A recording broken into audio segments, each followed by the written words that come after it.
Hello and welcome to another episode of Fire 5 at Phoenix. I'm joined by my guest today, Charlotte Phillips-Lynn, and we will be talking about reflection and review. So we're recording this in December, which is a great time of year to take that pause, take that stop and think things through before we get into the planning for the next year ahead.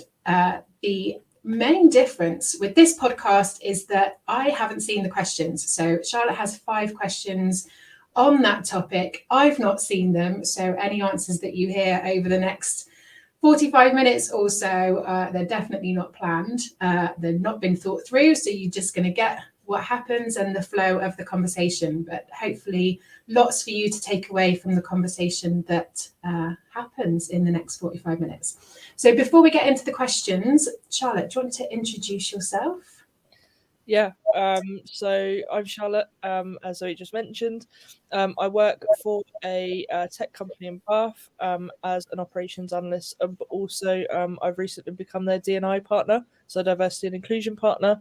And then outside of that, I do a lot of D&I work as well on LinkedIn and Instagram.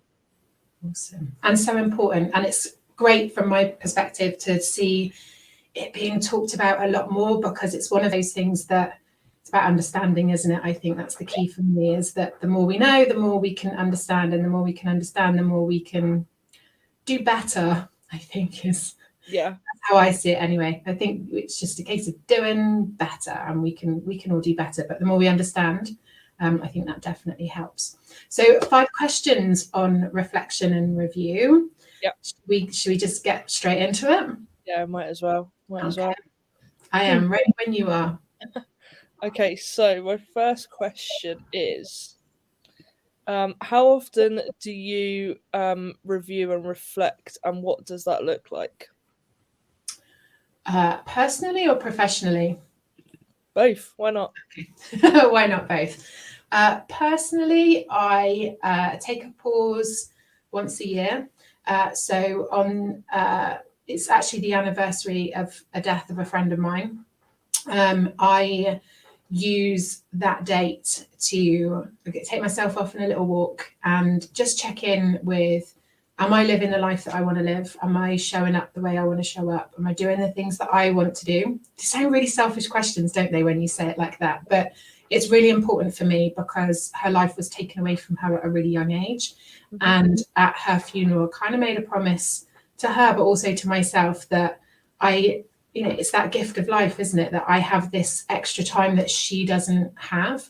And so it's really important for me to use like her passing as a reminder that I've been given the gift of another 12 months. Have I used them in the way that I wanted to use them? And actually, what do I want to do over the next 12 months? And I guess, although those questions can sound quite selfish, some of those questions are about, what am I doing for other people, and how am I leaving a legacy, or how am I leaving a footprint in the sand, if you like, that I'm happy with, and what can I do more, that be better, how can I be better for me, but also for other people as well. So that's my personal check-in. July every year. And then professionally, I check in a lot more. I think as a business owner, I think it's really important to keep your eye on the ball and not let things, I think it can be really easy with consistency and routine and practice to keep doing the same things over and over because that's what you've always done. Whereas I think with business, it's really important to check in on a regular basis because things do need to change, and you do need to kind of stay. I think it's nice to be ahead of the curve, but at least on the curve if you can't get ahead of it. So I check in monthly from a business perspective. So at the end of each month, I do the finances. So that makes it definitely a lot easier when the tax return time comes. So I do the finances, but also check in with who I worked with, what's gone well, but also numbers of people coming through, inquiries that I've had, what inquiries have converted, where they've come from, all of the more the more boring logistics side of running a business. And I don't enjoy it. There is quite often the thing on the to-do list that I'm quite happy to let drop off the bottom.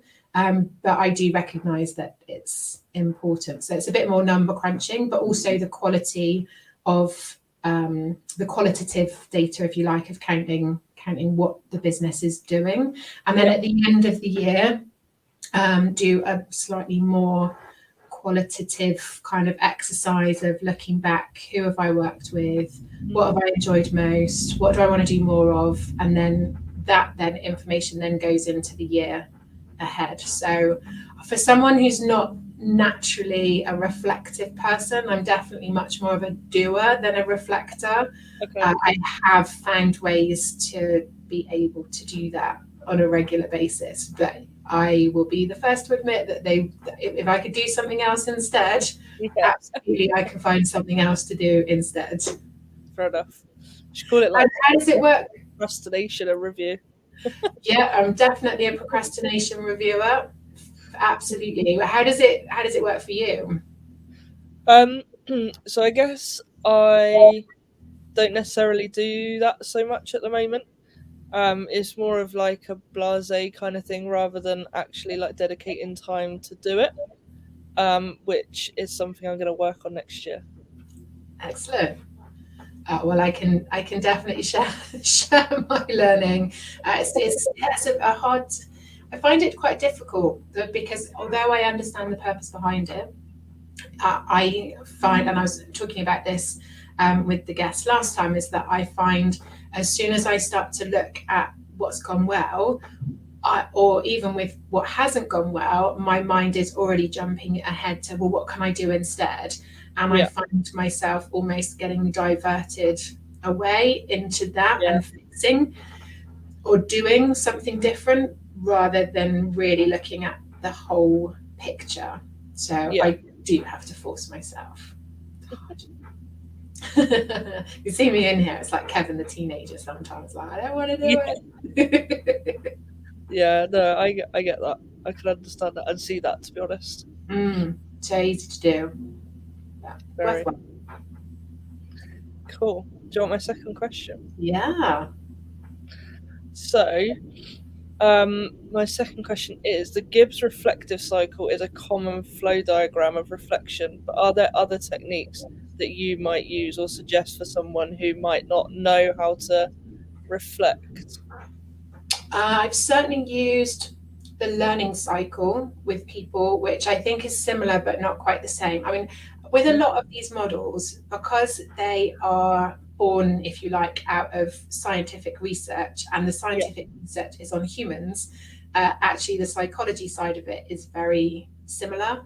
But I think it's more just about finding a framework that resonates with you. So certainly when I'm teaching, if you like, or doing self-development programs, I tend to use a couple of different models because different models resonate with different people dependent on their thinking style, their learning style, all of those things. So I certainly use the learning cycle of, that constant reflection and review. I also use the STAR model, so stop, think, act, review. That for me just keeps it nice and simple. You need to stop. I think lots of people, and I include myself in that, will go harder, faster when something isn't working. So where actually we need to stop and take that step back and be able to look at it, get upstream, if you like, and then think, okay, what isn't working? Why isn't this working? And what do I need to do differently? Which point? Because sometimes it's not about changing the whole thing. Sometimes it's just changing one element in it that helps that work better. So for me, that STAR, STAR, so stop, think, act, review. There's me telling you that it's simple and then I can't spell.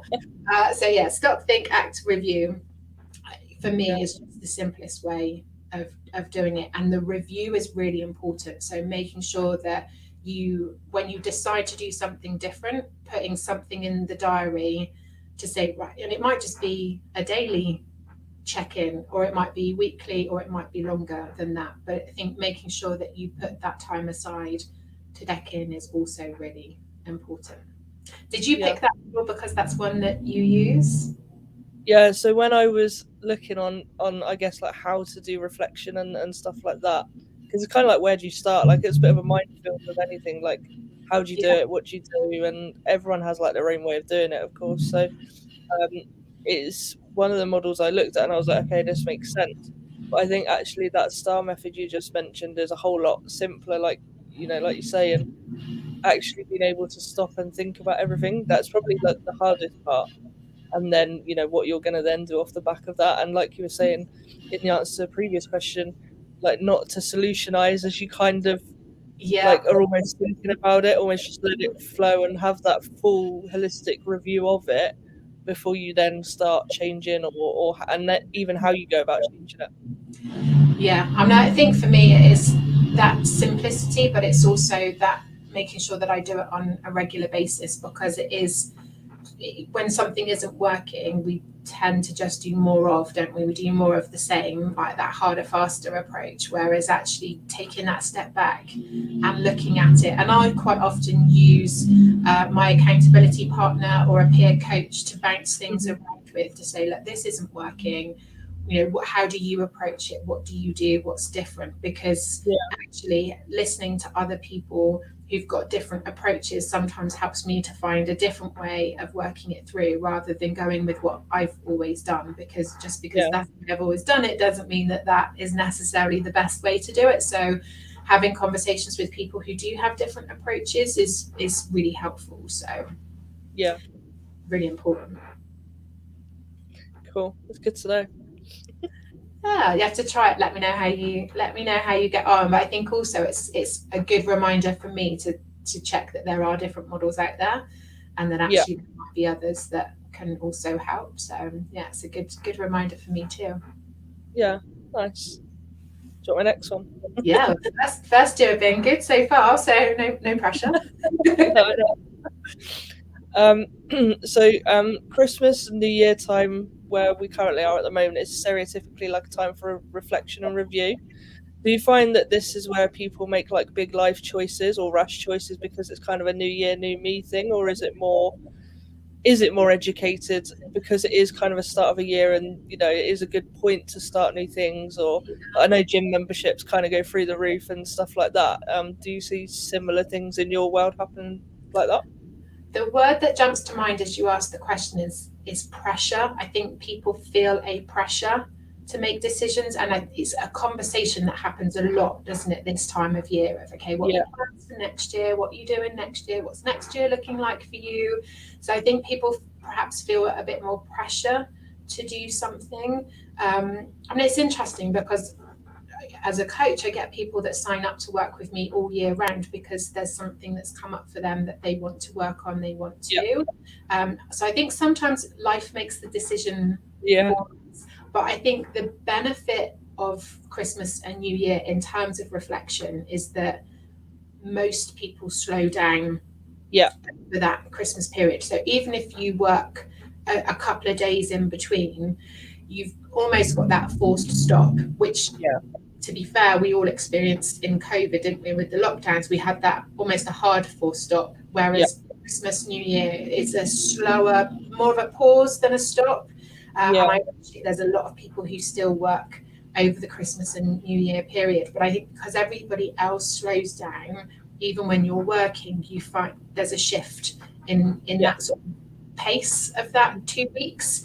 So yeah, I think it just gives people a little bit of space. But I think also, dependent on circumstances and how you choose to spend your time over Christmas and New Year, it's quite often, we try to, where it's under our control, or where it's in our influence, that we spend time with people who are important to us, or we do things that are important to us, or with that little bit of extra time where we're not working, we might spend time doing things that are important to us that we don't normally get time to do. So I think that slower pace does help influence a little, but I don't know that people necessarily jump into it. I think it's more a pressure of that everybody else is doing it, so I need to yeah, do something too, or more that societal expectation of that new year, new me. Of course, it's all over the marketing as well.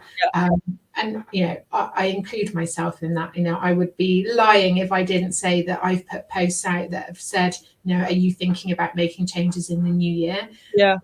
Because people are. Yeah. And people want some support with what they've got planned, and some people won't. So it's, again, it is in marketing, which means when you log into social media, there's a lot on there. So sometimes it's that fear of missing out, isn't it? Of, well, everybody else is doing something, why aren't I? Yeah.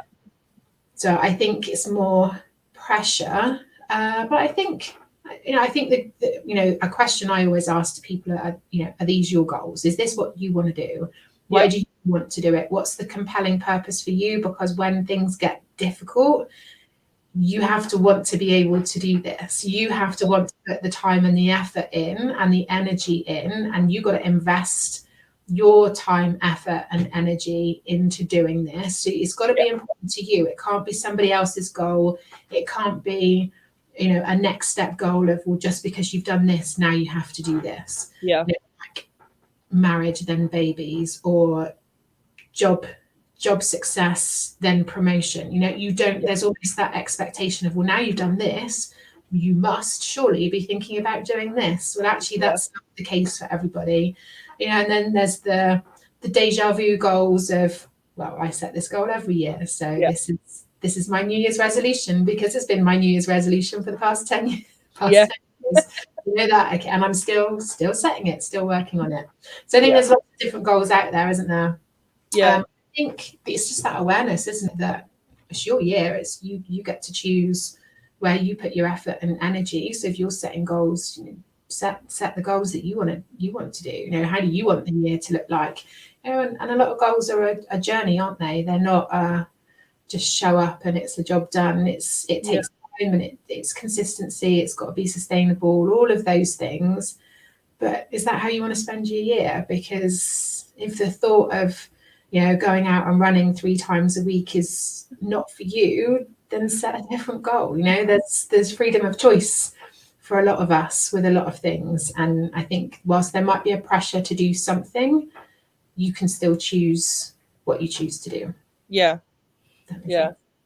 I think I agree with the whole pressure thing of, like, everyone else is kind of setting New Year's resolutions, and if you get asked, like, have you got one, and you don't, then you kind of just make something up on the spot, because it's kind of like, I can't just not have a purpose for the year, or however, like, anyone sees it. But it's interesting, and going back to the point of how, like, you do stop. So, like, lockdown was massive in terms of, like, thinking about things, because, like, what else did you have to do apart from like making banana bread, or like all these weird things we did, like eating outside in, like, freezing cold weather and things like that. But it definitely allowed you to stop and think. And I think, like, a lot of people coming out of that are still struggling from that year, because it was such a weird time for everyone.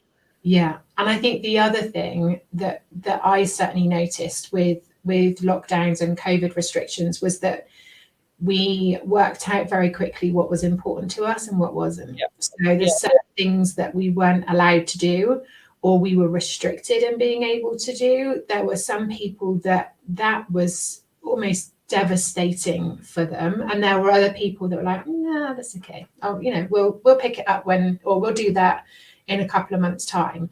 So I think in terms of values and purpose and things that were, I think COVID and restrictions and lockdown helped us to work out very, very quickly what was important and what wasn't. And I think the fallout of that, which has been both positive and negative, is how people are now trying to make decisions that are aligned with that.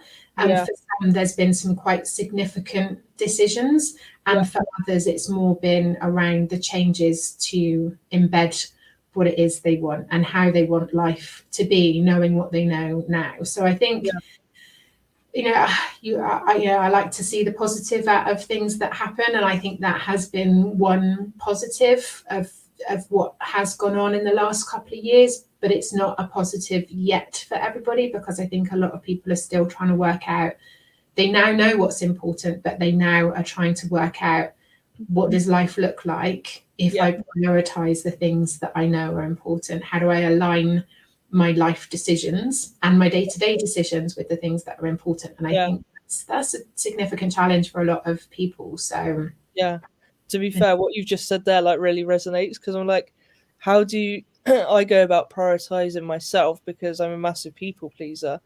And it's kind of like, wow, there was a time where like I couldn't see you, so should I now feel obliged to see you because I can see you more often and stuff like that? And I think it's really hard in terms of, you know, you need to prioritize yourself in a lot of situations, whilst potentially making other people unhappy. But yeah, it's interesting. yeah. And it's that, and I talk a lot, you know, that life is about balance, whether it's balance of you know, what life looks like, but even down to balance of our behaviors or balance of where we spend time. And it's that I'm okay, you're okay. And the people pleasing element is when it gets too far the other way of looking out for what everybody else is looking for and not balancing it out with what is okay with you. And from my point of view, you know, you're in a good place with that balance when you're okay, Yeah, and they're okay. So it's finding that way of looking after yourself, but also looking after the other people that are important to you, but not to the point where you're not okay, but also not to the point where you're okay, but they're not. So it's finding that balance and being able to work it out. And I think that's difficult sometimes. It's a difficult balance to balance your own needs and still meet your own needs and meet other people's needs as well. yeah. And I think Christmas is a classic example of that, of how many people you see, how much you travel around, whose Yeah, you go to, like all yeah. that kind of stuff. So I I get it as a point of, you know, it's kind of like a soft pause, I suppose, like Mm.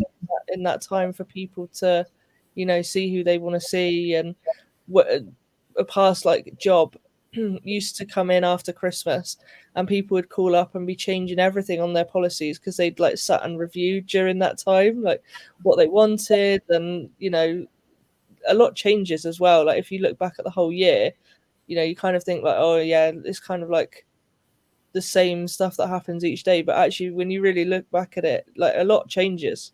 Mm.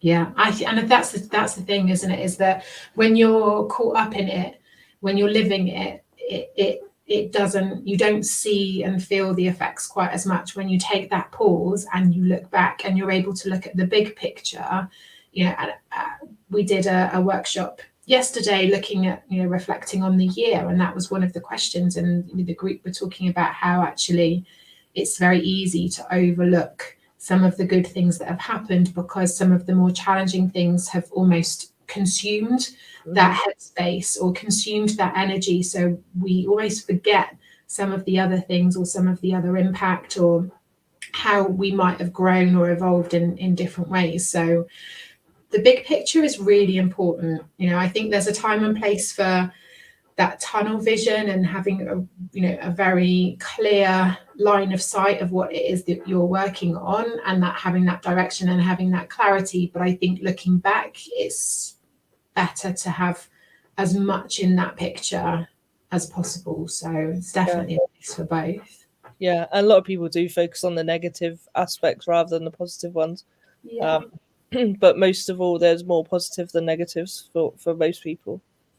And even with the negatives, it's pulling out what some of the positives have been within that experience. And it's not about a reframe to the point where you're trying to make a negative experience become positive.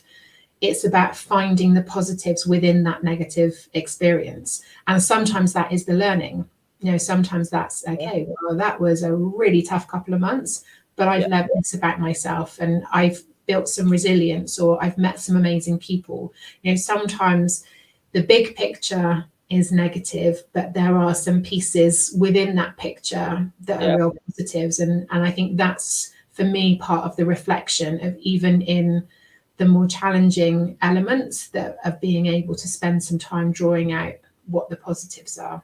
Yeah. It takes time. It kind of leads on to my next question, actually.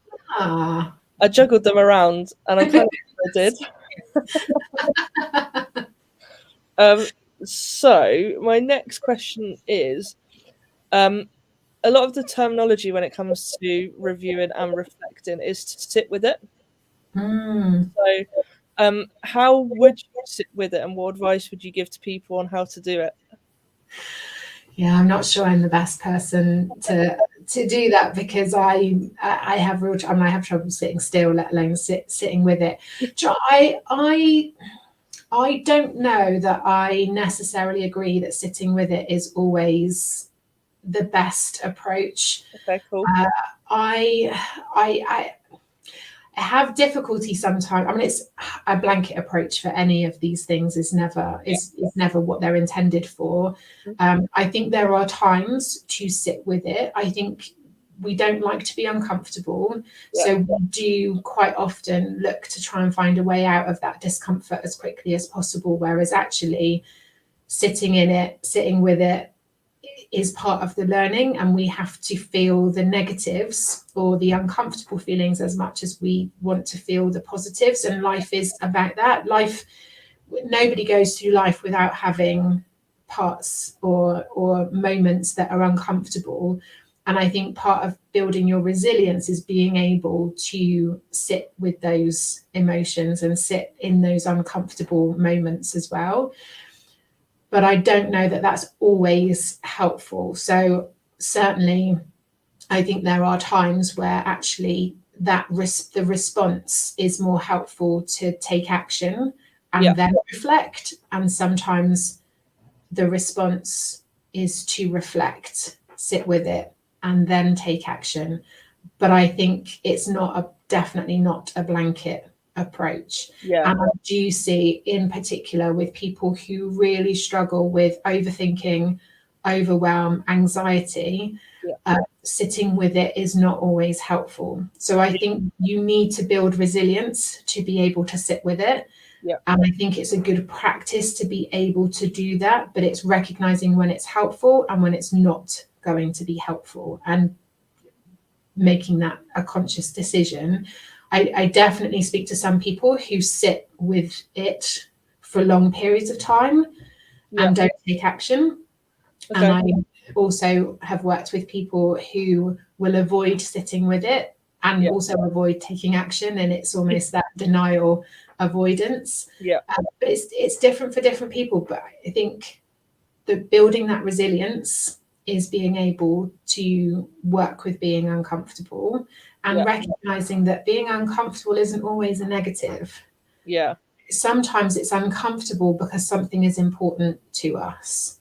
And I'm certainly, so as an example, I went to, excuse me a second, I went to a basketball tournament with a junior basketball team in the summer, and went there to give them some support in a coaching role.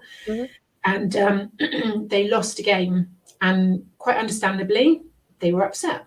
And there was a lot. They were sat outside, and they were all going through a variety of different emotions. Different people were dealing with it in different ways.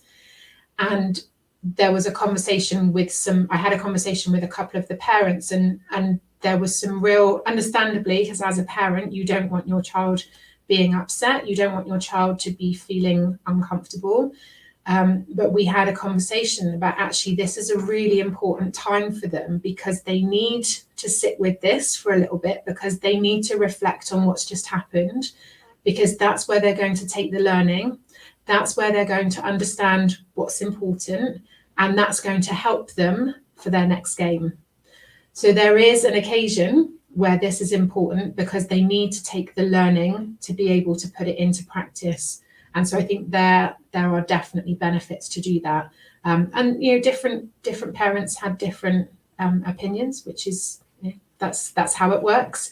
But just understanding sometimes that being uncomfortable isn't always a bad thing, and actually building that resilience to be able to sit with something and take that time.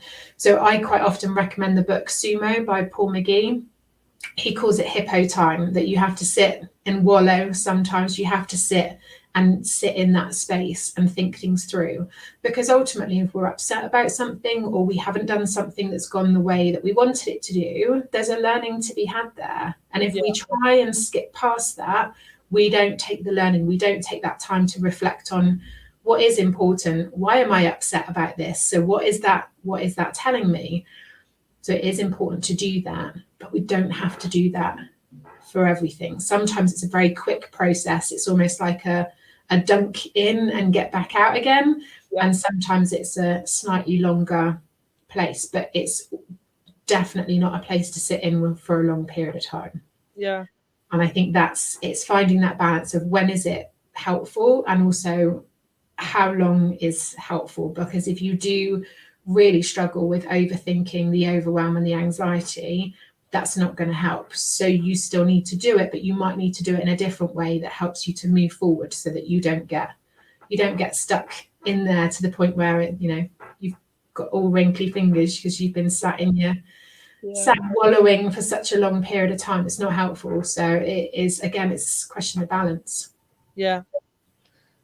No, I remember like the first time someone said to me, just sit with it, and I'm like, how do you sit with it? Like, what do you do? Like, write the emotion on a bit of paper and sit and look at it. And I imagine some people do that, but I think like for me, I do overthink a lot, and I think once you start thinking about it, then you go on however many different tangents, and then you kind of have to just stop yourself and like snap out of it almost. But I really like the hippo analogy of you can sit and wallow for a bit and have your time, and then you get up and move on and go with it. Yeah, I think if you have a tendency to overthink and it snowballs, having some structured questions, so you're sitting with it but in a way that has some structure to it, so that there's a start point and an end point, can be really helpful. And sometimes just one sentence. So sometimes I will ask people to fill in the gap. So I feel, and fill in the gap of what your emotions are. So what do you feel in that moment? And because this is important to me. So what is this? Why are you feeling what you're feeling? What are those emotions telling you? It's telling you that something is important. So what is that? Because if that wasn't important to you, you wouldn't be feeling the way that you feel. Yeah, absolutely. So sometimes it's just one question, and I think sometimes there are more questions. But I think knowing when to stop and knowing when it's okay, this is not helpful anymore. I've gone past the point of this being a useful process, but also just sitting with a piece of paper and a pen and offloading and downloading what's in your head onto paper can be really helpful. For other people, that's not helpful for them either. So it is, there's never a blanket approach that fits everybody. Sometimes you just got to work with it and test and try things out. But I think if you have a tendency for overwhelm, overthinking, have some structured questions so that you've got a clear start and end point. And so now I know what I know. What am I going to do next? Yeah, that's a really good way to look at it. And like you said, going back to that blanket approach, like I think that's good in a way, because otherwise it would be boring if everyone did things the same way. And actually you can learn off people who say like, I sit with it and this is how I do it. And then, you try that and see if that works for you, because ultimately you're helping people by doing that. And I think it's quite interesting how people deal with different things and the way they process different things. Absolutely. And we can learn so much from other people's approach to things as well. So I always find it really interesting when you speak to somebody who just processes things in a completely different way. There's so much to learn. I think the neurodiversity and sort of the neuronorms, as a neuronorm person, or it's not neuronorm, what's the correct phrase? Please feel free to correct me. But in terms of learning from neurodiversity, for somebody who's not in that category, I learn so much from working with people who think and process things completely differently. Yeah, and having that understanding as to why you process things differently as well. Yes, absolutely. Because you're kind of like, oh, I don't process it the way as everyone else. Like, that's not right. I think about it a different way, but actually how you think is completely normal. Yeah. To you. So. Yeah, to you. And that's the thing, isn't it? Is that neuronormative for a lot of people, but not for everybody. So I think it's always interesting, isn't it, when you hear how different people process or how people think. And sometimes that is, it is a brain cognitive function, and sometimes it's a learned behavior of how they've been taught to work things through. And I think the more I hear different ways of people doing it, I'm in a very fortunate position that I have these conversations all the time. I'm like, I never thought about doing it like that. That's really interesting. I might try a little bit of that, and being able to do things a little bit differently. So thank you, Emma. Neurotypical, not neuronormative, which actually neurotypical would have been a lot easier for me to say as well. Somebody's helping me out in the comments with the better use of language. So neurotypical would have been a lot easier for me to have said as well. So thank you, Emma. There's always something to learn, isn't there? So always.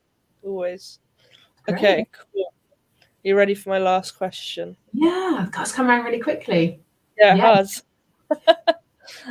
Okay, cool. So how has your technique of review and reflection changed over time, and how has that then changed your thinking now for like anything that happens day to day, and how you think about the future?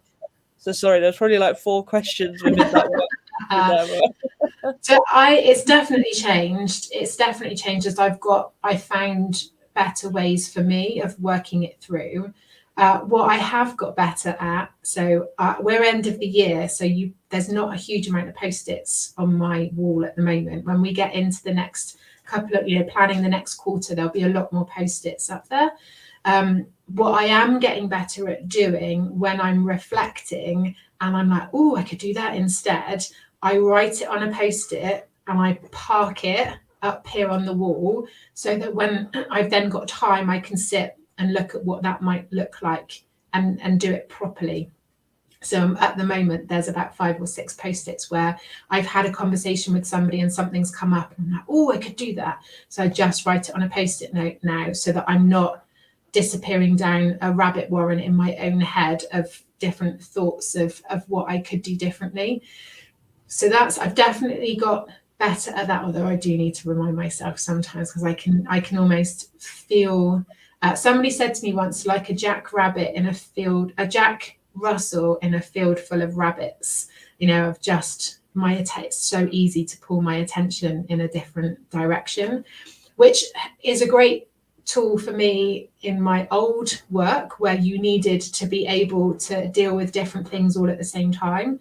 Not always helpful in this world. So I, have learned to kind of focus monotask rather than multitask. So it's definitely got better in finding things that work for me, but also the world changes and the business changes, and sometimes I need to find different ways too. So being able to adapt and be flexible around it is really important. And also I get bored really easily. So sometimes I'm like, oh, I've been these questions again, right? Let me change it up. Let me ask something different. So yeah. What else was in that question? So how changed? Like the day-to-day aspect and how you then think about things in the future, so you don't necessarily get like overwhelmed by them, or it's not necessarily that it comes as a surprise to you, that how you deal with it. Does that make sense? Yeah, it does. I know Post-it notes are a godsend for me. So I only have in my line of sight what I'm focusing on this week. Everything else is behind me. That's quite deliberate. It's really interesting is when I speak to people, they can see what's behind me and they're like, oh, that's an awful lot of Post-it notes. I'm like, I can't see them. I've only got to worry about the 5 or 6 that are in front of me for this week. But I know that when I do my planning, I know if somebody asks me a question or if I'm thinking about something, I'm like, oh, have I captured that? I can spin round, scan the Post-it notes. I'm like, okay, it's on a Post-it note, so I will get to it at some point. So the visual side of it is really important to me. So I know some people use Asana or Trello and they'll capture it that way. I like to be able to see it. So again, that's just a different approach, isn't it? I tried electronically for a while and I do use the systems, but I like to, most of all of this is all in my calendar anyway. It pops up as a task, but it is captured there because I think sometimes I like to be able to see it, but also it means that I don't get the overwhelm because I've got that reassurance that I have thought about it. It is on there somewhere. I tend to get more overwhelmed at this point. So when I get to the end of a quarter and there isn't something on there and I think, I haven't thought about that yet. And then it's the overwhelm of the unknown for me. Once I've known it, once I know it and I've called it out and I've kind of captured it, then the overwhelm reduces for me. For me, the overwhelm is about that unknown of I haven't really captured it, or I don't know what's coming up. So that works quite well for me, but I know it's very different for different people.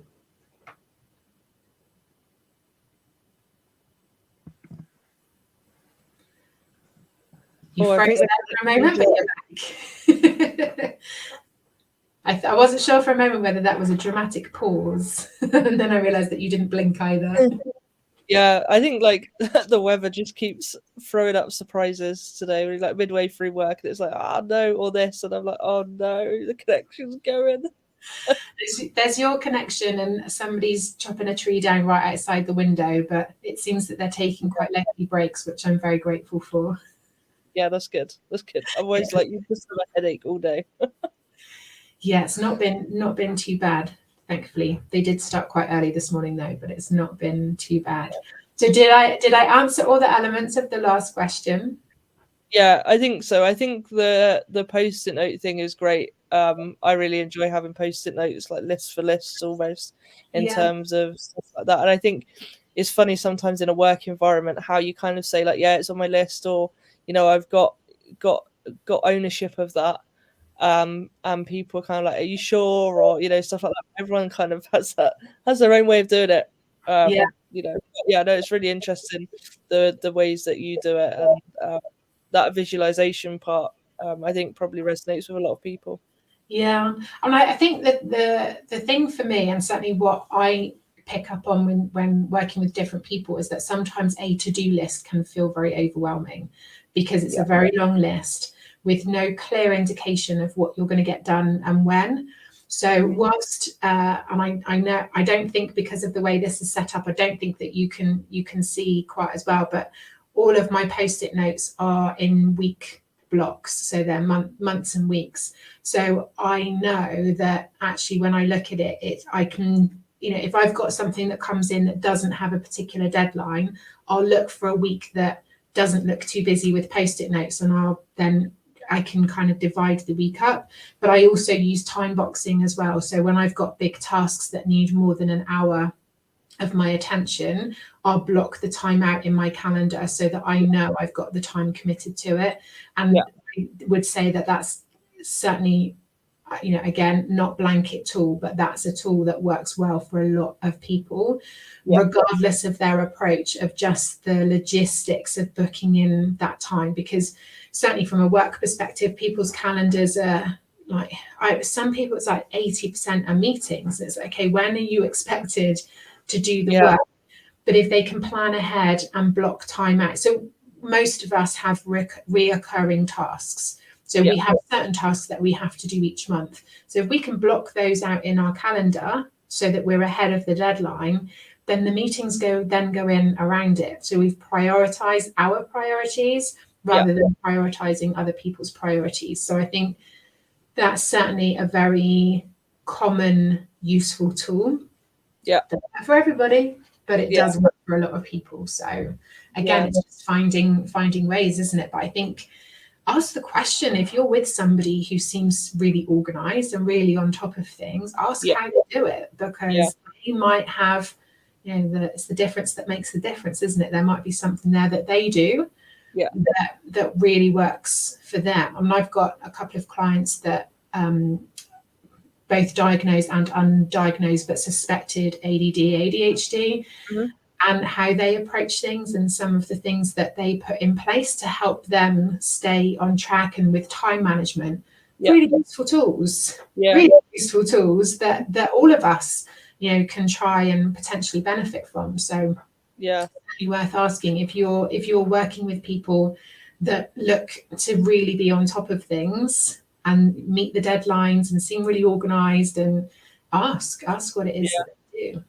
Yeah, I recently changed the way I go about that, because I used to just put down the main goal of what I wanted and not actually like the little steps of how to get there. And I was like, there's a reason why I'm not getting this like massive thing done is because I'm trying to do that before I've actually done the smaller steps to get there. And breaking that down does make it less overwhelming, and it is easier to then reflect on what you have done versus what you've still got to go. Yeah.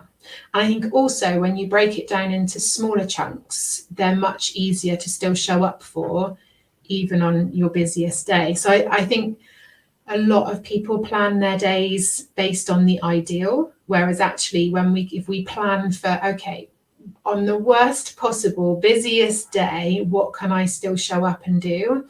If you plan that, then you've almost risk managed the more difficult days and still be able to show up for the things that are important to you, rather than planning for an ideal week, because what even is that anymore? Yeah, absolutely. What is an ideal week? So I think if you plan for, okay, what's been my busiest, what does my busiest day look like? What could I still do that takes me closer to the things that are important to me? Then you've got it planned in. You've kind of built in that resilience, or that extra capacity to be able to do that.